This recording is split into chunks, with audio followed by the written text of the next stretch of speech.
ही आहे माझा विठोबा चॅनल. प्रचार संप्रदायाचा, ठेवा आनंदाचा.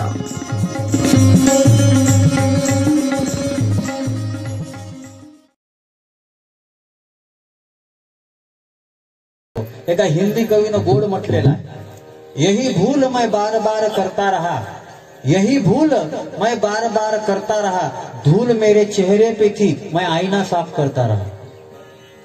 मी दुसरंच पुसत बसतो. अरे धूळ कुठं आहे? धूळ आतमध्ये बसलेली आहे. वर कितीही साबण लावले तरी मन स्वच्छ होईल का? तुकाराम महाराज बोलून गेले, नाही निर्मळ मन काय करील साबण. मग निर्मळ जीवन करण्याकरता, निर्मळ मन करण्याकरता कथा कीर्तन हेच माध्यम आहे. कथा कीर्तन हेच माध्यम आहे. ती गवळण जी होती तिच्या गळ्यात माळ होती, ती वैष्णव होती, ती एकादशी करत होती, आणि ती गवळण आतमध्ये पहा. जो रूपाचा विचार करतो तो संसारी असतो, जो स्वरूपाचा विचार करतो तो संन्यासी असतो. कपडे कोणते असू द्या. जो रूपाचा विचार करतो, नुसतं रूपाचा विचार करतो नाही, जो स्वरूपाचा विचार करतो, जो प्रवाहाच्या विरोधात चालतो तो संसारी नसतो, तो पारमार्थिक असतो. जो प्रवाहाच्या सोबत चालतो तो संसारी असतो. बघा तुकाराम महाराजांचं जीवन प्रवाहाच्या विरोधातलं आहे, आणि प्रवाहाच्या विरोधात जे जे चालले ना त्यांना खूप विरोध होतो. सोबत चालले त्याला कोणी विरोध करत नसतात. जे विरोधात, प्रवाहाच्या विरोधात चालतात, बरं त्यांचं बरोबर असते, त्यांचं बरोबर असते, पण खरं बोलून चालत नाही. सत्य आणि प्रामाणिकता याला कलियुगामध्ये किंमत राहिलेली नाही.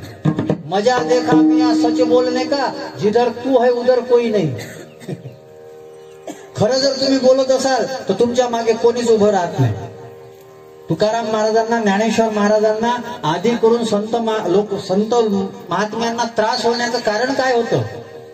त्यांनी जीवनामध्ये या सत्याचा आग्रह धरला, त्यांनी जीवनामध्ये या प्रामाणिकतेचा आग्रह धरला. आणि माझं एक सूत्र आहे, सूत्र माझं नाही आहे पण मी निश्चित करून घेतलेलं आहे, पवित्रता प्लस प्रामाणिकता प्लस प्रसन्नता इज इक्वल टू परमात्मा. 3 गोष्टी ज्याच्या जीवनामध्ये असेल त्याला देव भेटलेला आहे. विठ्ठल विठ्ठल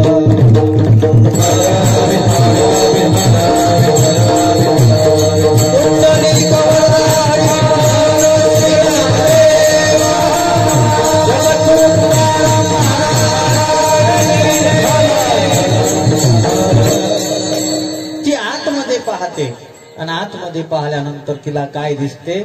तव ती पालथी दुधानी. दुधाने जी होती ती पालथी झालेली होती, दुधाने पालथी झालेली होती. आपण आतमध्ये पाहिलं पाहिजे. आतमध्ये पाहिल्यानंतरच कळेल. आतमधली समीक्षा करायला पाहिजे. जगद्गुरु, आद्य जगद्गुरु शंकराचार्य हे म्हणायचे, लोग त्वचा की बहुत मीमांसा करते हैं लेकिन आत्मा की मीमांसा नहीं करते. डोंगरे बाबा नेहमी सांगायचे. माणूस वरची खूप मीमांसा करतो, आतमध्ये काय आहे? आणि ज्याच्या आतमध्ये मोकळेपणा असतो ना तोच देवाला आवडतो. आणि जिथं गाठी असतात ना ते जमत नाही. वरून किती चांगला दिसत असला तरी गाठीवाला चालत नाही, बिलकुल जमत नाही. ती गवळणी ज्या होत्या ना त्या मुरलीचा खूप हिरस करायच्या. कृष्ण सतत तिला सोबत ठेवायचा. जेवताना सोबत, बसताना सोबत, झोपताना सोबत, कमरीला ठेवून ठेवायचा.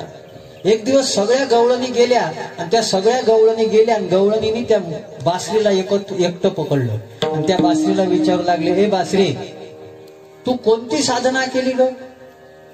तो कृष्ण तुला सतत सोबत ठेवतो, तू कोणती पूजा केली, तू कोणती साधना केली, तू कोणता जप केला? ती बासरी सांगते. बासरी बोलते, म्हणे बाई ताई मला हे काहीच समजत नाही. मी जड आहे ना, मी जड आहे. मला पूजा करता येत नाही, मला तप करता येत नाही, मला योग करता येत नाही, मला साधना करता येत नाही, मला काहीच करता येत नाही. म्हणे मग देव तुला सोबत का ठेवतो? सोबत ठेवायचं कारण काय आहे? तिने एकच सांगितलं, मी एकच केलं. माझ्या आतमधल्या ज्या गाठी होत्या ना त्या गाठी खोलून टाकल्या, म्हणून देव सोबत ठेवतो. जो आतमधल्या गाठी खोलून टाकतो ना देव त्याला सोबत ठेवतो. असं समजण्याचं कारण नाही खूप सत्ता आहे म्हणून देव सोबत ठेवतो, नाही. खूप संपत्ती आहे म्हणून देव सोबत ठेवतो, नाही. खूप विद्वत्ता आहे म्हणून देव सोबत ठेवतो, नाही. खूप कला आहे म्हणून देव सोबत ठेवतो, नाही. आतमधून कसं आहे? आतमधून कसं आहे? हेच खूप महत्वाचं आहे. परमार्थ करता करता हेच शिकायचं आहे. आपण आतमधून मोकळे झालो पाहिजे. आतमधून मोकळं झालो पाहिजे. आतमध्ये रामायणामध्ये एक सूत्र आहे, सरळ स्वभाव न मन कुटिलाई. सरळ स्वभाव, मनामध्ये काही कपटपणा नाही. जिनके कपट दम्म नहीं माया, तिनके हृदय बसौर गुलाया. सो जन मोही सो मोही पावा, मोही कपट छल छिद्र न भावा. मोही कपट छल छिद्र न भावा, हे आतमध्ये राहते, ते मला आवडत नाही. विद्वानाच्या बाबतीत म्हटलेलं आहे, चित्ते अहंते ठाओ आणि जीवे सकळ शास्त्राचा सराव. चित्तामध्ये अहंता आहे आणि तोंडानं ओकणं चालू आहे, विद्वत्ता ओकणं चालू आहे. देव तशानं सापडत नाही. आतमध्ये मोकळं व्हावं लागते. त्या गवळणीनं आतमध्ये पाहिलं, तिला दिसलं काय, दुधानं जे होतं ते पालथं केलं होतं. पालथं म्हणजे, पालथं कशाला म्हणतात, उबडं. आपल्या भाषेत उबडं म्हणजे उबडं केलेलं होतं. मग तिच्या लक्षात आलं, हे पालथं कसं काय झालं. ती बाहेर आली, म्हणू लागली, माझे दुधाने जे होते, दही दूध लोणी हे सगळे दुधाने जे आहे ते पालथे झालेले आहे. ती गवळण म्हणू लागली, अगं एखादा बोक्या आला असं, बोक्यानं ढकलली असं. ते म्हणे बोक्यानं ढकलली असते, पण पालथे कसे काय झाले. म्हणजे याचा अर्थ आहे 4 पायाचा बोक्या नाही, 2 पायाचा बोक्या आहे. कारण की 4 पायाचे बोके गलंडवू शकतात, पालथं करून शकतात का, नाही. म्हणजे दुधानं कोणतं आहे, मी मगाच सांगितलं, काल्याच्या अभंगामध्ये श्लेष असतो. हे दुधानं आहे, दह्याचं दुधानं, दुधाचं दुधानं, लोण्याचं दुधानं. या 3 मध्ये काय आहे, या 3 मध्ये काय आहे. दही म्हणजे क्रियमान, दूध म्हणजे क्रियमान, दही म्हणजे संचित आणि लोणी म्हणजे प्रारब्ध. मग देवाची जर कृपा झाली तर आपले सगळे कर्म नष्ट होऊन जातात. सगळे कर्म नष्ट होतात. मी म्हणत नाही, एका जनार्दनी भोग प्रारब्धाचा, एका जनार्दनी भोग प्रारब्धाचा, एका जनार्दनी भोग प्रारब्धाचा, एका जनार्दनी भोग प्रारब्धाचा.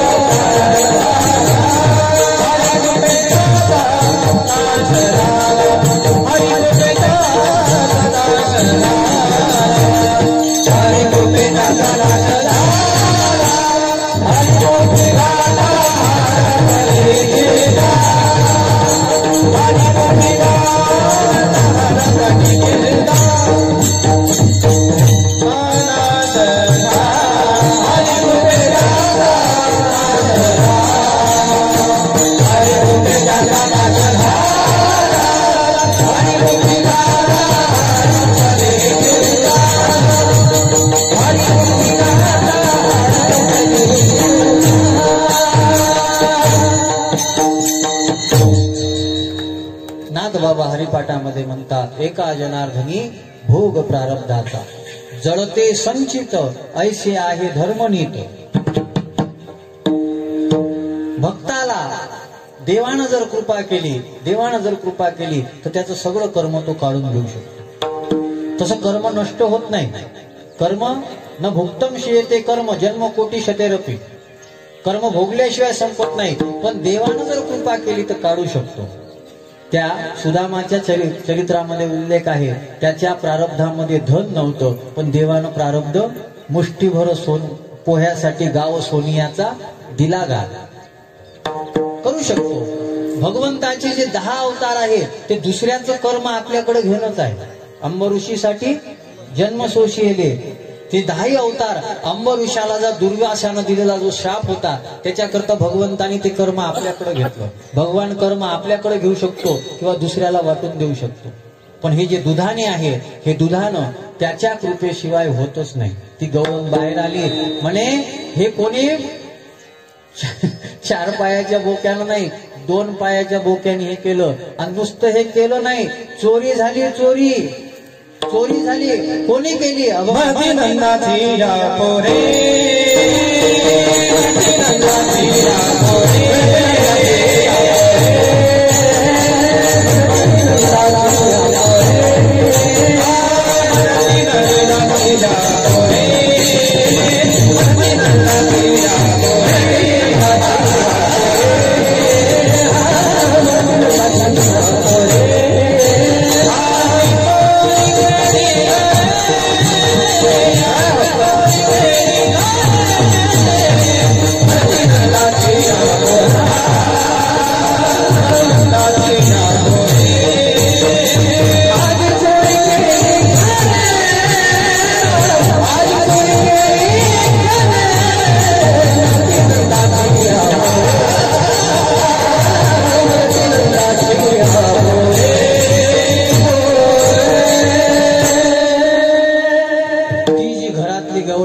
ती सांगू लागली आजी चोरी झाली खरे, आज चोरी झाली ही खरं आहे.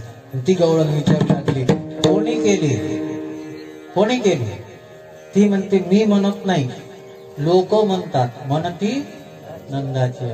हे काही लोकांचा स्वभाव असतो, त्यांना एखादी गोष्ट सांगायची असेल तर ते स्वतःकडे घेत नाहीत.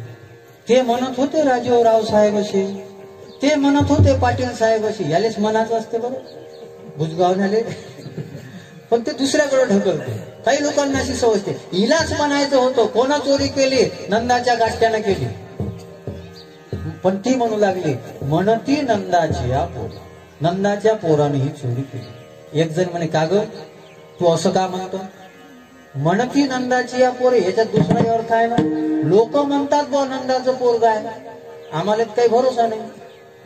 असं का म्हणतो? नंदाचं पोरग नाही का ते म्हणे बाबा मला जास्त समजत नाही, पण बघा पोरग एक तर बापावर जाते, नाही तर आईवर जाते. नंद बाबा गोरे, यशोदा माता गोरी, हे कोण कार्बन कॉपी आहे? कार्बन कॉपी आहे ना. विठ्ठला विठ्ठला.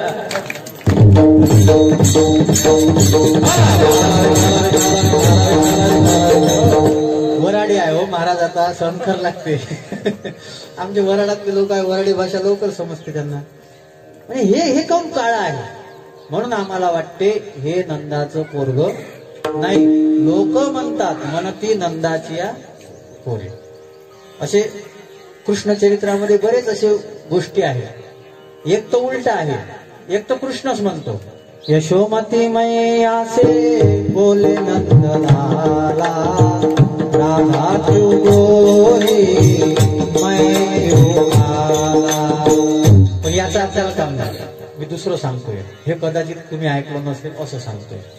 एक दिवस काय झालं, ही बातमी यशोदेच्या कानावर गेली. यशोदेच्या कानावर गेल्यानंतर यशोदा कृष्णाला म्हणू लागली म्हणे का रे कृष्णा, गोकुळातले सगळेच लोक म्हणतात तू आमच्यासारखा नाही, असं कसं काय झालं? आम्ही दोघंही गोरे, तू कसं काय काळा आहे?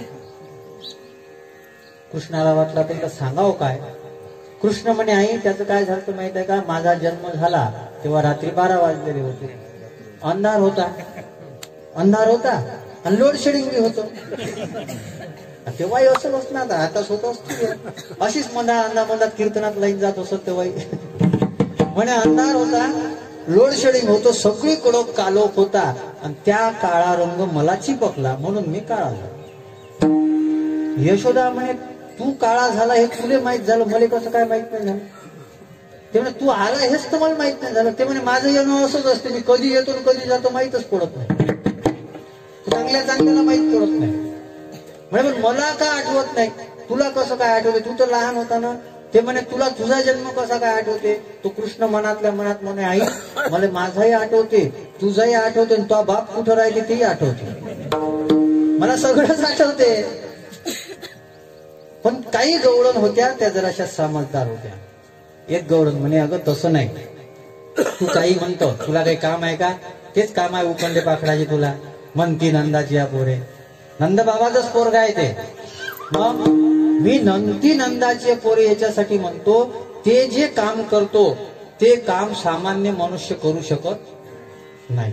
मला सांगा म्हणे ती पूतना आली, भगवंताचा जन्म झाला अष्टमीला आणि ती पूतना आली चतुर्दशीला. आणि ती पूतना आली, एवढं मोठं तिनं अकराड विक्राड शरीर घेतलं, यानं तिला मारून टाकलं. पेपरात छापलं असं ना अटॅक आला म्हणून, पण मारलं तर यानंच ना.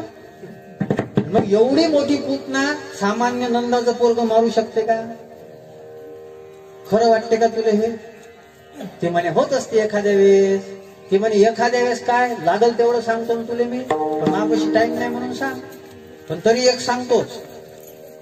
ते म्हणे पूतना आल्यानंतर कंसाला भीती वाटू लागली, आणि मग कंसानं महाबळ भटाला पाठवलं. महाबळ भटाला कंसानं सांगितलं, ए महाबळा, ते सामान्य नाही, एवढी मोठी पूतना गेली, पण त्या पूतनेला संपवलं. एक काम कर, तिथं जा, पण काट्यानं काटा काढ, काट्यानं काटा काढ, ताकद दाखवू नको. ते म्हणे कंसा काळजी करू नको, डोंट वरी, मैं हूं ना, मी सगळं करतो, तू काळजी करू नको. यानं काय केलं, ज्योतिष्याचं रूप घेतलं. ज्योतिष्याचं रूप घेतलं, नवीनच धोतर घातलं, सुंदर नवीन पंचा गुंडाळला, जानवई घातलं. आता किती पदराचं होतं मला माहित नाही, लग्न झालं होतं का नाही त्याचं. लग्न झालं असेल तर 6 पदराचं असेल, नाही तर 3 पदराचं असेल, मुंजा असेल तर. जानवं घातलं, पंचांग घेतलं राजंदेकरचं नवीनच, आणि सगळं चमकू लागला. आणि एक शिष्य होता, आणि ते शिष्याला सोबत घेतलं. आता आजकाल शिष्य याच्यासाठी पाहिजे, चोंबडेपणा कराले. काय दुर्दैव आहे हो. आम्ही एकदा दिंडीमध्ये गेलो, दिंडीमध्ये पोरं फक्त धोत्र धुवालेच वागवते, कार्यक्रम देत नाहीत ते, धोत्र धुवाले. काय आमचा वारकरी संप्रदाय, तुकाराम महाराज म्हणतात, शिष्याची जो नेगे सेवा आणि मानी देवा सारखी. म्हणून मी प्रत्यक्ष कोण्या माणसाला गुरु नाही केलं, मला असं वाटलंच नाही. होते तसे, पण त्यांची संगती नाही झाली, म्हणून तुकाराम महाराजच गुरु आमचे, तुकाराम महाराजच गुरु. आदर्श जीवन तुकाराम महाराजांचं. आता आजकालचे शिष्य गुरु काय कामाचे. तुका म्हणे ऐसे गुरु शिष्य पण विठोबाची आण नरका जाते. विचित्र. तुकाराम महाराजांनी गुरु शब्द जास्त वापरला नाही, संत शब्द वापरला. आणि तुमची श्रद्धा जर असेल ना, श्रद्धा असेल तर फळ मिळते. तुकाराम महाराजांनी स्वप्नीचा गुरुचा उपदेश मानला तर त्यांना फळ मिळालं. ज्ञानोबारायांनी निवृत्तीनाथांच्या विषयी गुरुभाव ठेवला तर त्यांना फळ मिळालं. आणि माझं तर एक दृढ मत आहे, गुरु शोधायला गेल्यापेक्षा सत्कर्म केलं पाहिजे, गुरुच तुमच्यापाशी येतो. तुका म्हणे आले घरा, आणले घरा नाही. आणले घरा आमच्यासारखे महाराज लोक, आम्हाला जास्त लागते गावात असल्यानंतर, पण आले घरा. तुका म्हणे बरी घरा येतील त्या परी. बरी कधी होतील, ते स्वतःच जर आपल्याकडे येत असतील तर चांगलं होईल. तो चालला त्या महाबळभटाचा शिष्य, आणि समोर सांगू लागला, म्हणे आमचे गुरु सामान्य नाही, माहित आहे का तुम्हाला. म्हणे काय स्पेशालिटी, कीर्तन केसरी, विनोदाचार्य, स्पेशालिटी पाहिजे काहीतरी, स्पेशालिटी सांगा. तसं कोणी ओळखत नाही. माझं पहिलंच भागवत होतं, भागवताचार्य वाणी भूषण, मला घाला माती. पहिल्याच भागवती वाचलं का नाही काय मी, भागवताचार्य वाणी भूषण, 12 वर्षापूर्वीची गोष्ट आहे. स्पेशालिटी पाहिजे, लोकांना काहीतरी स्पेशल असतं म्हणजे लोक जमा होतात. म्हणे काय स्पेशालिटी काय, म्हणे ज्योतिष्य आहे. आणि दुर्दैव सांगू का खरं, ज्योतिष्याला हात दाखवणारे अशिक्षित कमी, सुशिक्षितच जास्त असतात. भाऊ तुम्ही पहा, अंदाज घ्या, वावरात काम करणारे कधी ज्योतिष्याला हात दाखवत नाही. ज्याच्यापाशी पैसा मावत नाही ना तेच जाते. पाय बरं बरोबर आहे का, पाय बरं बरोबर आहे का, त्याला इथेच पाहिजे असते. ते म्हणते भिताड बरोबर नाही, इथं पाडा दुसरीकडे बांधा. कित्येक जणांना घरात फोडफाड चालूच आहे. ते कधीच सुद्धा सांगत नाहीत, ते त्याला पैसेच पाहिजे असते, आणि याच्यापाशी मरणाचे झालेले असते. माझं वाक्य आहे, गोस्वामी तुलसीदास महाराजांची चौपाई आहे. गोस्वामी तुलसीदास महाराज म्हणतात, भगवंताचं नामस्मरण करा. तुम्ही नामस्मरण जर केलं, रामदास स्वामी सुद्धा सांगतात की 7 कोटी नामस्मरण जर झालं तर तुमच्या रेषा बदलून जातात, पूर्ण रेषा बदलून जातात. काय सोपं नाही जमत, हे सोपं आहे ना, फुकट आहे. फुकटाला किंमत असते का. तमाशात किती गर्दी असते, पैसे देऊन जावं लागते. तिथं कीर्तनाला असते किती, तरी तुमच्या गावाच्या मनानं चांगलीच संख्या जमता तुम्ही, छोट्याशा गावाच्या मनानं. आणि तो सांगू लागला स्पेशालिटी आहे. कोणती स्पेशालिटी आहे, म्हणे हे ज्योतिषाचार्य आहे, आणि यांच्या ज्योतिषाचं विशेष असं आहे की हे ग्रह पाहून कुंडली काढत नाही, हे कुंडली काढतात आणि मग ग्रह फिरतात. स्पेशालिटी. विठ्ठला विठ्ठला.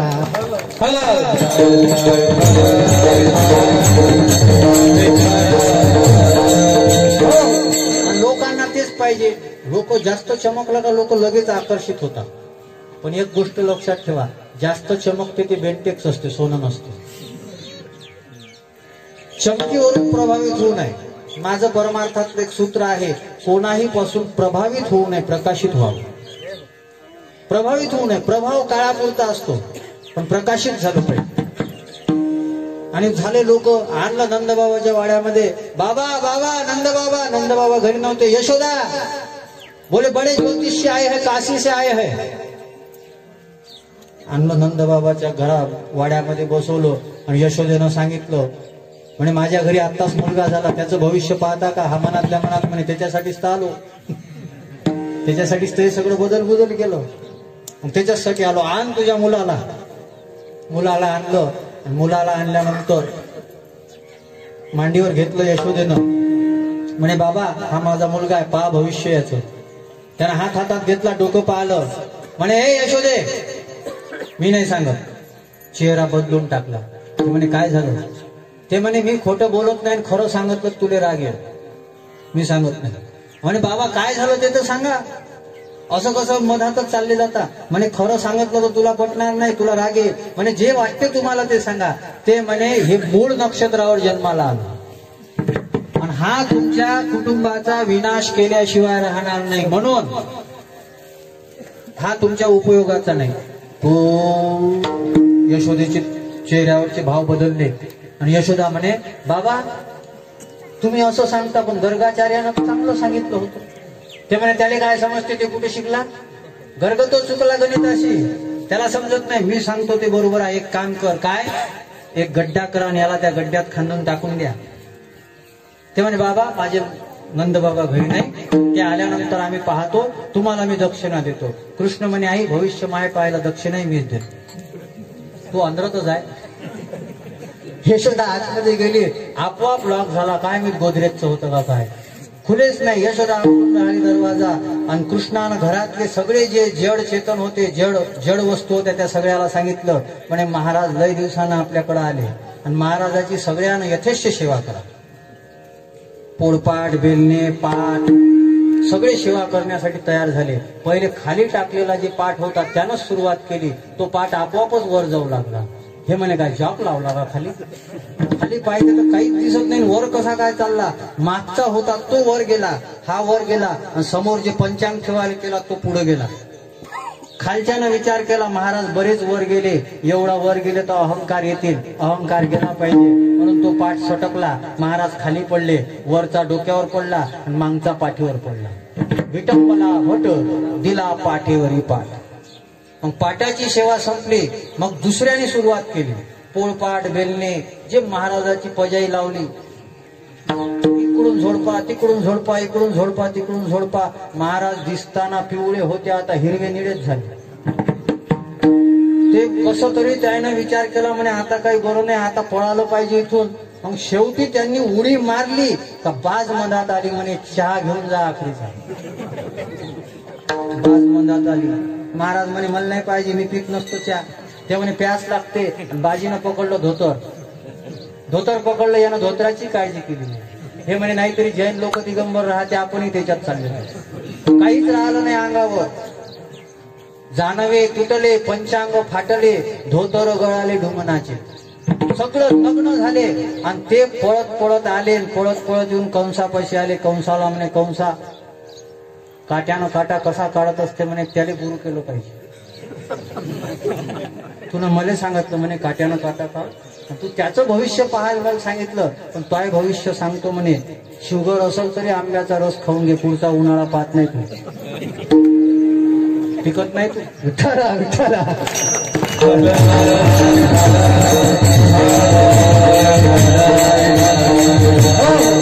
ती गवळण म्हणे जो असं करू शकतो तो नंदाचं पोरग असेल, तो नंदाचं पोरग असेल. म्हणून मी म्हणतो म्हणती नंदाची पोर, तो नंदाचा पोरगा आहे असं वाटते. अगं म्हणे त्यानं कोणाला थकवलं. आणि एक येणे नवलाव केला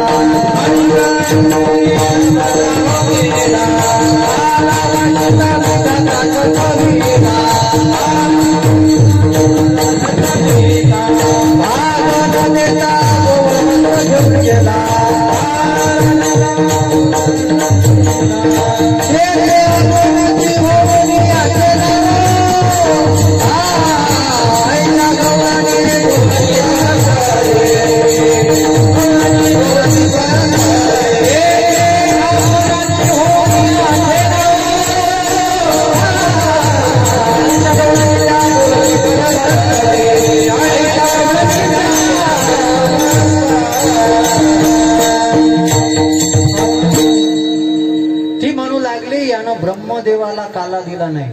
हा कोणी सामान्य असेल का?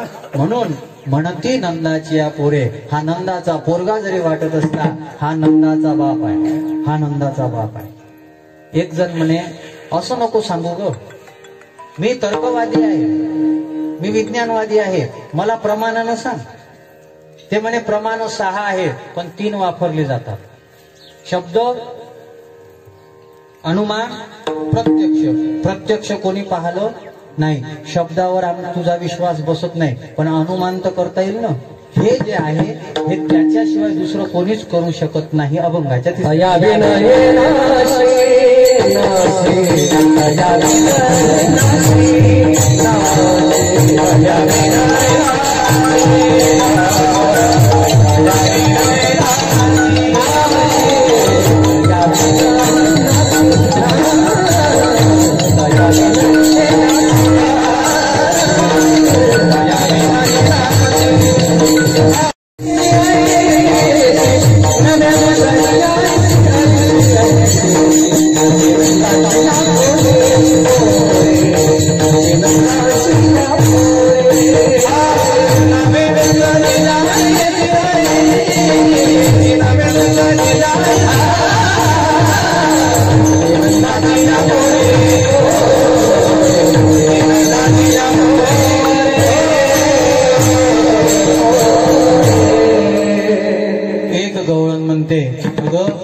पण मी अनुमान प्रमाणावरून सांगते. तया विन नाशे नव्हे दुसरिया. त्याच्याशिवाय दुसरं कोणी हे करूच शकत नाही. एक गवळण म्हणू लागली, का ग मी तर असं ऐकलं की तो जो देव आहे तो निर्गुण आहे ना. नाही रंग नाही रूप नाही वर्ण छाया, निराकार निर्गुण तुही रघुराया. मग तो असा आहे ना, मग तो सगुण कसा काय झाला? ते म्हणे ते देहूजी तुकाराम महाराज नाही का, त्यांनीच सगुण केलं अभंगाच्या शेवटच्या चरणात.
अगुणा आणला.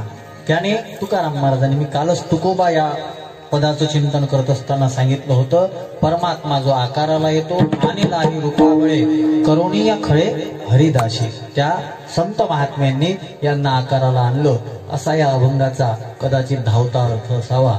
पण काल्याच्या कीर्तनामध्ये भगवंताचं थोडंसं चरित्र मी अभंग अशा पद्धतीनं सांगितला की बरचसं चरित्र याच्यामध्ये आलं, तरीही भगवंताची एखादी खोडी सांगितली पाहिजे. भगवान मोठे झाले आणि मोठे झाल्यानंतर रांगू लागले, आणि रांगत असताना भगवंतांनी दोन प्रकारचं चरित्र केलं. एक रांगता गोधने राखता आहे, रांगता रांगता केलं, आणि गोधने राखता राखता. रांगता रांगता बरंच चरित्र केलं, बरंच चरित्र केलं. तळवे तळहात तळहात टेकी तळवे तळहात तळहात टेकी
रांगत रंगणी चोरीत लोणी.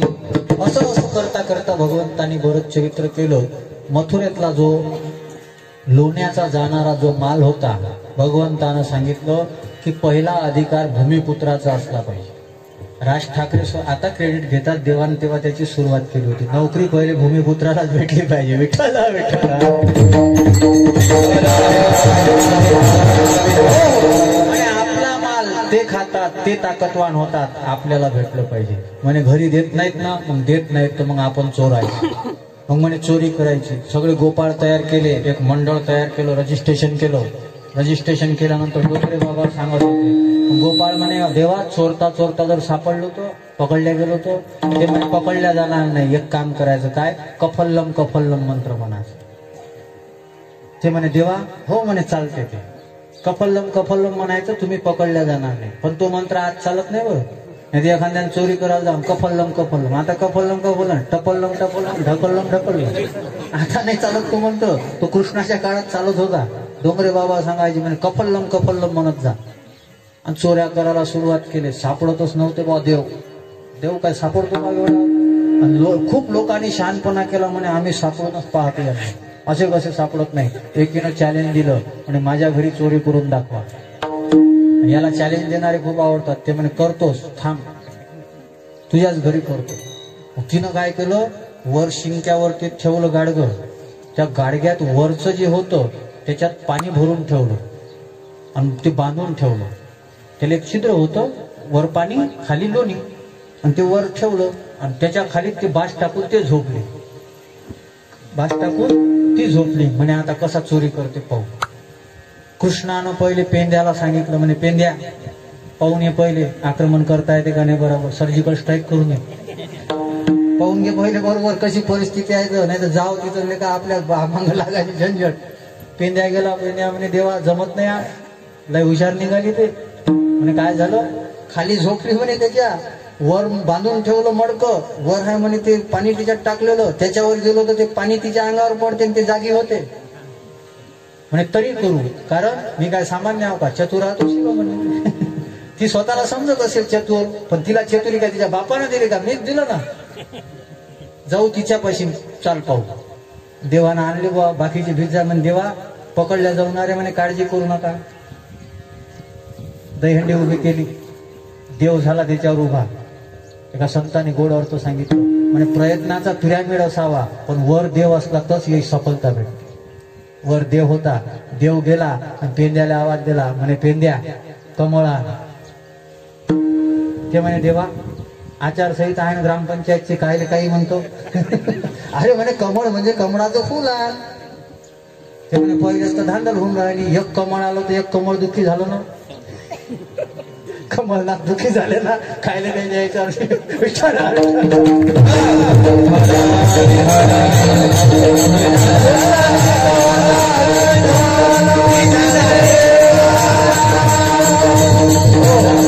देव म्हणे ते नंतरचं होय, ते समोरचं होणार आहे ते. अरे कमळ म्हणजे कमळाचं पुष्प आहे. देवानं कमळाचं पुष्प आणायला लावलं, त्याचा जे देठ होतं ते देठ तोडलं, वर उभा राहिला. त्यातले छिद्र होतं त्याला, त्या पाण्यातून ते देठ टाकलं त्याच्यात आणि लोणी पिणं चालू केलं. म्हणजे स्ट्रॉचा पहिला शोध देवानं लावला. स्ट्रॉचा शोध देवानं लावला आणि पिलं, चालला गेला. मग सगळेजण आले त्या गवळणीला. म्हणे गवळण गौ, तू कृष्णाला आव्हान दिलं, म्हणे जमलं का, पहा बरोबर. असं कसं नेते म्हणे कोणी, इथंच झोपून होती ना, असं कसं नेते. अगं पाहून तर घे. ते म्हणे काही पाहायचं नाही, पत्रकार परिषद घ्या, सांगू आज आव्हान, बिलकुल टीव्हीवर जाहीर करू की आज आम्ही कृष्णाला हरवलं. ते म्हणे एकदा पाहून तर घे, नाही तर फोतरी होईल ना, रिपोर्टर आले तर. पाहून तर घे. तिनं जाऊन पाहिलं, लोणी गायब. शेवटी गवळणीच्या लक्षात आला हा सापडत नाही. मग सगळ्या गवळणीनं मोर्चा काढल्या. अवघ्या मिळून गवळणी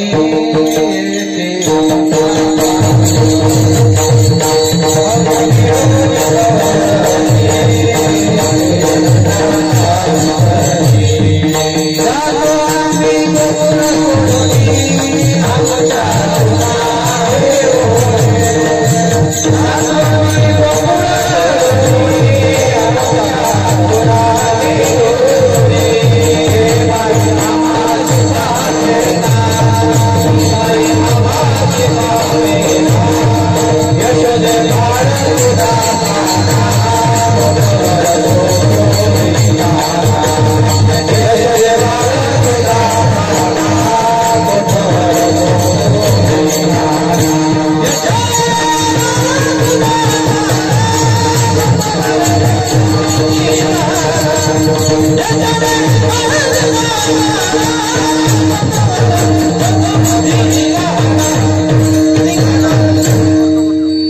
सगळ्या गवळणी मोर्चा घेऊन आल्या आणि मोर्चा घेऊन आल्यानंतर एक म्हणते, दारी निजला होता माथारा याने कोणी कोडीला डेरा.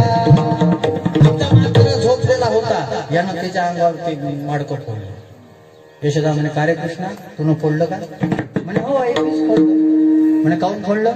ते म्हणे, एवढा चांगला सप्ताह होता, एवढे गाणारे वाजवणारे होते, हे घरी झोपून होतं मुडगं, म्हणून फोडलं. गेला नाही. म्हणे, हे कृष्णा, असं करू नये रे. एक गवळ मागून आवाज देऊ लागली. म्हणे, माझं निवेदन सगळ्यात पहिले घ्या. सगळेजण आवाजाकडे पाहू लागले. कोण आहे, कोण आहे, हु आर यू? इंग्रजीत म्हणे एक जण. कोण आहे? आत मागून एक जण आली. सगळ्या अंगाला प्लॅस्टर बांधलेलं होतं, फक्त डोळे दिसत होते त्याच्यातून, प्लॅस्टर सगळं. ते म्हणे, आत्ताच दवाखान्यातून आली आणि निवेदन द्यायचा म्हणून पहिले सुट्टी काढून आली. सुट्टी देत नव्हता डॉक्टर, पण सुट्टी काढून आली. ते म्हणे, झालं काय? ते म्हणे, काल सकाळी अंधारच होता, सकाळी लवकर उठली. गवळणी लवकर उठायच्या सकाळी, आणि लवकर उठली. रोजची सवय होती, दूध काढण्याकरता गोठ्यामध्ये गेली. आता रोजची सवय होती म्हणून काही वाटलं नाही. गेली आणि दूध काढायला बसली, लाथ मारली आणि लाथ मारू मारू ही स्थिती झाली.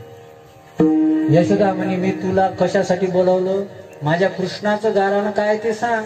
गायीनं लाथ मारली, याच्यात कृष्णाचा काय संबंध? अभंग धरून बोललं पाहिजे, अभंग सोडून काय बोलायचं? म्हणे, कुठे काय कुणीकडे काही म्हणजे तुम्हाला येते म्हणून काही बोलता का? अगं म्हणे, तू चुपचाप बसणं, तू मधात बोलू नको. मधात बोलली तर उशीर होय, मधात बोलू नको. ते म्हणे, काय झालं सांगतो, ऐक. लाथ मारली, लाथ मारल्यानंतर मी पाहलो. म्हणे, ती गाय नव्हती, गाढव होती. गाढव होत. ते म्हणे, गाढव असो का काही असो, कृष्णाचं काय घेणं देणं? ते म्हणे, डबल बोलली का? अजून 5 मिनिटं वाढ. ते म्हणे, कृष्णाचंच घेणं देणं होतं. दुसऱ्या गवळीने सांगितलं. म्हणे, सांग, हे पुरावा आणला. ते म्हणे, काय ग? ते म्हणे, घुबडीमध्ये सप्ताह चालू होता तुकाराम बीजीचा.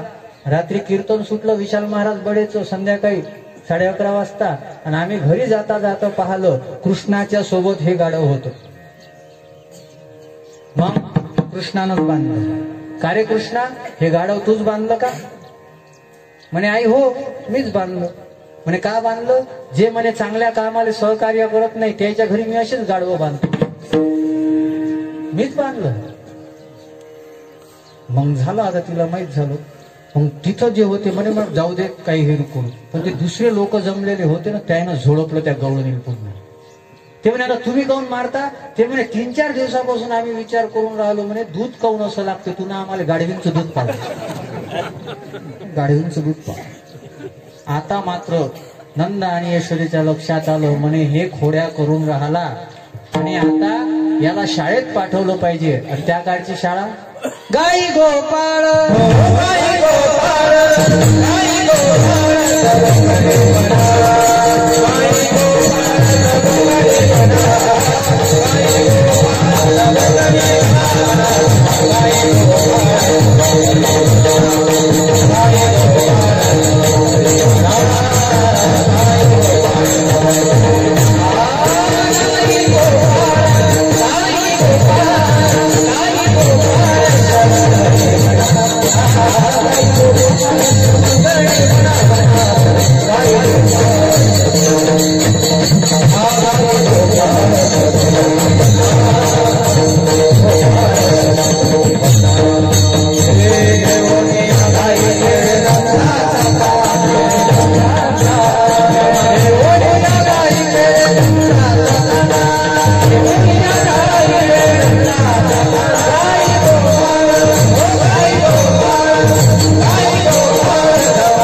हातामध्ये काठी घेऊन, खांद्यावर कांबळी घेऊन कृष्ण परमात्मा गायी राखण्याकरता गोपाळांना सोबत घेऊन त्या वृंदावनाच्या वनामध्ये जाऊ लागला.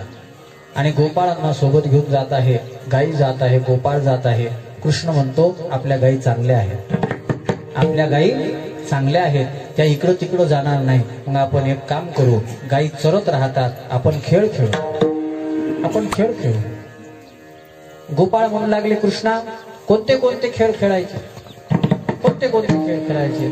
सगळे गोपाळ सांगू लागले. कोणी म्हणे हमामा खेळू, कोणी म्हणे होमरी खेळू, कोणी म्हणे विटी दांडू खेळू, आणि अशा वेगवेगळ्या पद्धतीचे, कोणी म्हणे हुतुतू खेळू. आता हे सगळे खेळ आपल्याला खेळता येतील, पण आपल्याकडे तितका वेळ नाही, म्हणून हे खेळ असेच संपवतो. कारण गोपाल म्हणू लागले, म्हणे देवा खेळ तर आपण खेळलो, पण खांदी भार पोटी भूक काय खेळायचं. कृष्णा तुम्हाला काय खेळ खेळायला, तुम्ही तर 10 वाजताच चांगलं खेळ खेळून आले, 10 वाजताच खेळले ना. आम्हाला काय, आमचा विचार करा जर असा, खांदी भार पोटी भूक. म्हणे कृष्णा तुम्ही छाकटे आहे, तुम्हाला माहित आहे थोडासा उशीर होते तर पहिलेच जेवून घेतलं, पहिलेच जेवून घेतलं ना. आता काय तुम्हाला काही वाटत नाही, पण ऊन तपून राहिले आणि वेळ होऊन गेला. 10 मिनिटं तुम्ही समोर गेले, मला संजीव भाऊन सांगितलं म्हणे 1:30 वाजूस तर चालू दे जा. म्हणून मग म्हटलं आता खेळावंच लागेल. म्हणे पण देवा आता नको बाबा, खेळ बस होते. मग आता काय करायचं, म्हणे आता जेवण करू. कृष्ण म्हणाला ठीक आहे जेवण करू, पण आज आपापलं जेवण करायचं नाही, आज आपण काला करू. ते म्हणे काला हे काय काढला नवीनच, ते म्हणे नवीन नाही, मी सांगतो तसं करा. माझी आहे तशी पाय, नाहीतरी घरा जाय, चोरून या माय नवनीता नावे, घरी जा माझ्यापाशी आहे तसं घेऊन या. गोपाळ म्हणू लागले, म्हणे तुझ्या बापापाशी 9 लाख गाई आहे, नंद आहे तो. नंद ज्याला कोणाला म्हणतात, ज्याच्यापाशी 9 लक्ष गाई आहे. आमच्यापाशी काय आहे, आमच्यापाशी कमी आहे ना. म्हणे जसं असेल तसं घेऊन या. कृष्ण परमात्मा मधात उभे राहिले, लहान लहान गोपाळांना बाजूला उभं केलं, मोठे मोठे गोपाळ जे होते त्यांना पलीकडे उभं केलं. भागवताच्या दशमस्कंदामध्ये त्या प्रसंगाचं वर्णन आहे. तो प्रसंग पाहण्याकरता आजी ओस अमरावती काला पाहावया येते.